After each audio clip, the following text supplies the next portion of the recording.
मग बाबासाहेबांचं नाव आहे जो संविधानाला कारणीभूत आहे, त्याला तुम्ही संपवायला निघालाय. पालकमंत्र्यांची फार मोठी चूक आहे मॅडम, माफी मागणार नाही, पण पालकमंत्र्यांची ही चूक पदरात घ्यावी.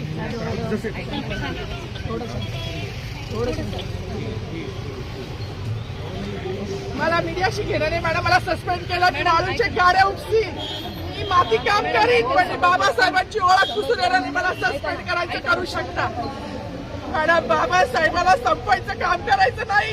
26 जानेवारी 15 ऑगस्ट मध्ये मी नाही मानत, पण लोकशाही मॅडम तुम्ही सुद्धा संविधानामुळे आहात, पालकमंत्री सुद्धा पालकमंत्री संविधानामुळे आहे.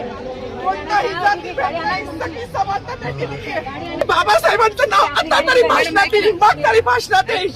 ज्या लोक संविधानाला लोकशाहीला कारणीभूत नाही त्यांची नावं वारंवार घेतली गेली. मग